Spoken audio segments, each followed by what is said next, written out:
मगर बोलेंगे नहीं, ताजमहल के नीचे जाकर देखेंगे, ताजमहल के नीचे क्या मिलेगा आपको? नहीं, हम खोद के देखेंगे क्या मिलेगा। तो क्या मैं भी खड़े होकर कह दूं कि देश के प्रधानमंत्री मोदी जिस घर में रहे थे उसके नीचे भी मस्जिद है, खोदी जाए?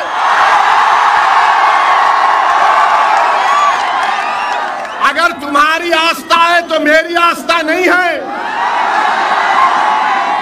क्या मोदी की आस्था ओवैसी की आस्था से बढ़कर है या बराबर है? बताओ आप। ये देश आस्था पर नहीं चलता मोदी जी, ये देश चलेगा तो संविधान पर चलता था और चलता रहेगा। भारत का मुसलमान किराएदार नहीं है, हिस्सेदार है। आप ले जाकर मुगलों से मिलाते हैं।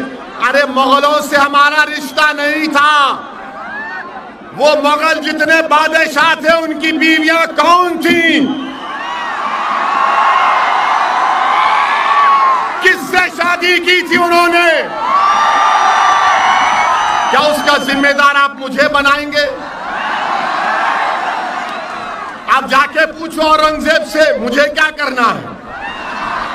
अब जाके पूछो अकबर से, जहांगीर से, शाहजहां से। और क्या मोदी जी, क्या आपने बहादुर शाह जफर की खबर पर फूल नहीं चढ़ाए थे? हमको जिम्मेदार, हाँ, मुगल अगर जिम्मेदार हैं तो यकीनन औरंगजेब जिम्मेदार है पेट्रोल की कीमत का।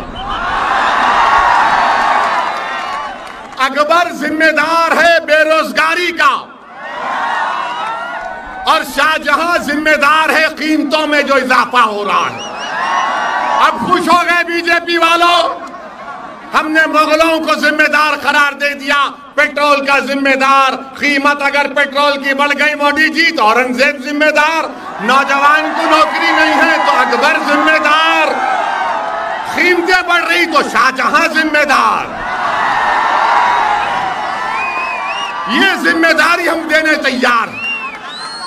मगर अशोका को क्यों भूल गए, पुष्यमित्रा को क्यों भूल गए? इनके बारे में भी बोलना चाहिए ना।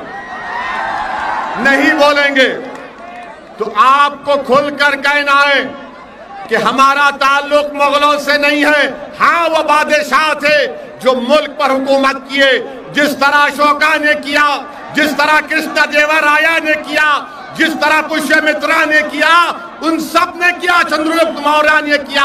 मगर आप ये मुगलों के पीछे पड़ गए और मुगलों को हमसे जोड़ते हैं। सुनो, अगर भारत का मुसलमान का किसी से ताल्लुक है, उसका ताल्लुक है अल्लामा फजल खैराबादी रहमतुल्लाह अलैह से। वो अल्लामा फजल खैराबादी जो काले पानी की सजा काटी और अपनी जान की अजीम कुर्बानी दे दी।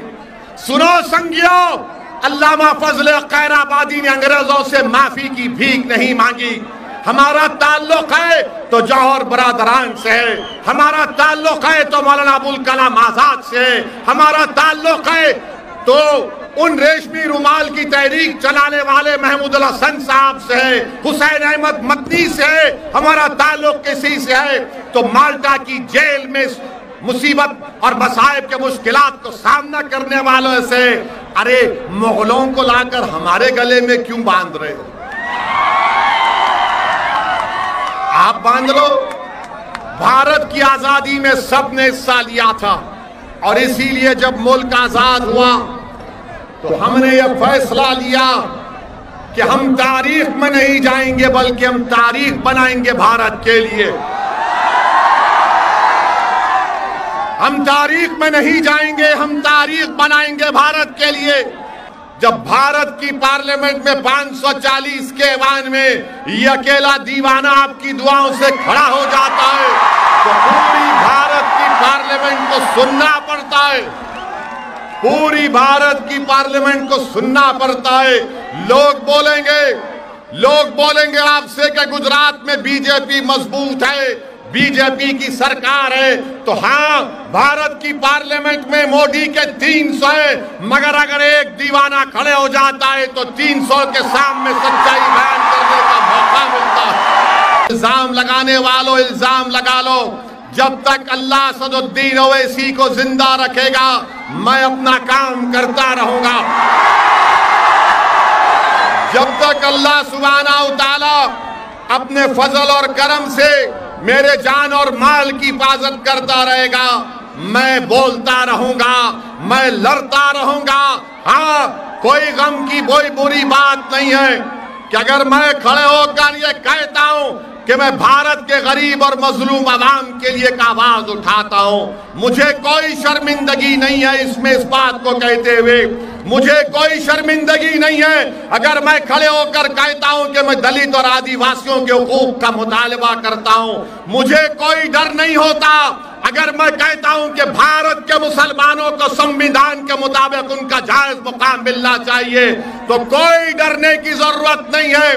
भारत के मुसलमानों, सूरत के मुसलमानों, गुजरात के मुसलमानों, हमको अपना हक हासिल करना है। हम अल्लाह से डरने वाले हैं, किसी इंसान हुकूमत से डरने वाले नहीं बन सकते हैं।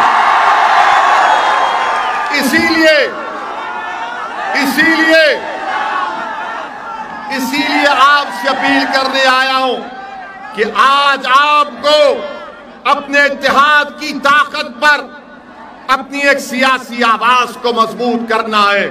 छोड़ दीजिए उन कांग्रेस पार्टी को जो अनकरीब में कांग्रेस पार्टी भारत से के सफ़े हस्ती से खत्म होने जा रही है इंशाअल्लाह ताला। कांग्रेस पार्टी नहीं मुकाबला कर सकती बीजेपी और मोदी का। अगर कोई जानता है कैसे बीजेपी को रोका जाए तो उसका नाम असदुद्दीन ओवैसी और मजलिस इत्तेहाद और मुस्लिमीन है। ये कांग्रेस के कायदीन राहुल गांधी में दमखम नहीं है कि मोदी को रोक सके, ना मोदी का जवाब दे सके। मेरे अजीज दोस्तों और बुजुर्गों, पिछले 25 साल से गुजरात में बीजेपी कामयाब हो रही है। मजलिस इलेक्शन नहीं लड़ी तो कैसे बीजेपी कामयाब हो रही है? तो मालूम हुआ कि गुजरात में बीजेपी और कांग्रेस का एक टाका है, एक रिश्ता है। अगर आप कांग्रेस को वोट देंगे तो वो जीत कर बीजेपी के पास चले जाएंगे। इस तरह असेंबली के इलेक्शन के बाद कांग्रेस के 12 विधायक जीतकर बीजेपी में चले गए। मोदी के गोद में बैठकर चाय पीना शुरू कर दिए। मगर